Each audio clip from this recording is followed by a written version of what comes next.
हम आपको सच्ची कह रहे हैं, अगर बूढ़े माता पिता को बढ़िया सोफा कपड़ा बिछा कर बैठा लो और बढ़िया भोजन पवाओ और शाम सुबह उनकी दंडवत करो, रात्रि में चरण दबाओ और कोई आराधना करो न करो, भगवान प्रसन्न हो जाएंगे। महाराज जी, मैं किसी को भूलना चाहता हूँ पर बार बार उनका चिंतन आ जाता है महाराज जी। मैं क्या करूँ महाराज जी, मेरा मार्गदर्शन। किसी की याद पकड़ लो तो याद से याद को काट दो, भगवान की याद से जगत की याद काट दो। छल कपट को प्यार मत मानो, ये संसार छल कपटी। अगर तुमसे दोस्ती की होती सच्चाई से तो भला ऐसा कैसे होता? तो सच्चा दोस्त पर मिलना तो बहुत कठिन है, वो भगवान मिलाते हैं। तो भगवान का भरोसा करो, उसका बहुत छोड़ दो और नाम जप करो, राधा राधा राधा। बलवान कौन है? दूसरा गाली दे रहा, आप सह गए उसे बलवान कहते, उसके थप्पड़ मार दिया उसे बलवान नहीं कहते। बल आप में क्षमा है तो आप बलवान हैं। काम को आप जीत रहे हैं, आप बलवान हैं। लोभ को आप जीत रहे हैं, आप बलवान हैं। दूसरा कोई बीमार पड़ा है, आप उसको सेवा कर रहे हैं, कोई चाह नहीं, ये आप बलवान हैं। निर्बल आदमी नहीं कर सकता है।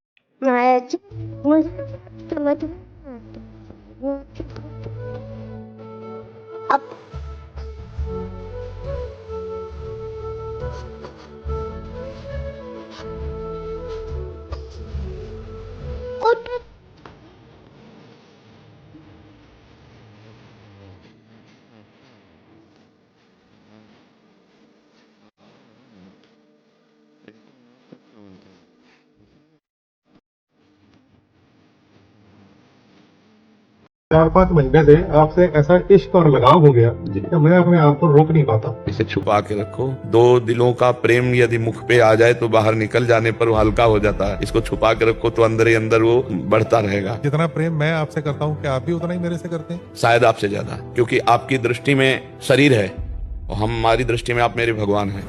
तो मैं भगवान से कितना प्यार करता हूँ ये आप नहीं जान सकते हैं। जिनके लिए जीवन समर्पित है, मैं उन्हीं से बात कर रहा हूँ, मैं उन्हीं को देख रहा हूँ। आप मुझे संत मान सकते हैं, आप मुझे अच्छे साधक मान सकते हैं, लेकिन भगवान और मैं तुम्हें सीधे भगवान मानता हूँ। तो आपको मैं कितना प्यार करता हूँ ये कैसे जान पाओगे? और अगर संत से प्यार हो जाए तो कपिल देव भगवान ने कहा कि जो आसक्ति संसार के बंधन का कारण है, वही आसक्ति जब संत महापुरुषों से हो जाती है तो मोक्ष का खुला हुआ द्वार बन जाती है। जी, हजारों लोग कहते हैं आप सपने में आए तो महाराज जी हमारे प्रभु जाते हैं। जैसे हम यहाँ से हटे तो एक डिलीट मारा, सब खत्म, बस केवल हमारा जो चिंतन वही चल रहा है। हमें एक बार भी दोबारा ये याद नहीं आएगी कि इन्होंने क्या कहा था। अब अगर प्रभु को याद दिलानी, इनका काम बनाना है तो हमारे चलने लगेगा इनका रूप, इनकी बात।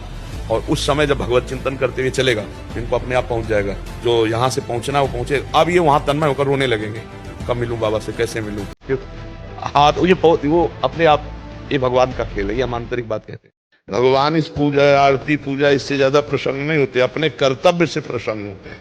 हाँ, कर्तव्य करते हुए आपके पास समय आप कर लीजिए, नहीं है तो कर्तव्य ही पूजा है। अगर कर्तव्य में अधर्माचरण करे और फिर जाके खूब घंटी बजाए आरती करे, कभी भगवान प्रसन्न होने वाले नहीं। अपने धर्म से चलो, कर्तव्य का पालन करो, नाम जप करो, कोई पूजा की बाहरी जरूरत नहीं, इसी से भगवान प्रसन्न होता है।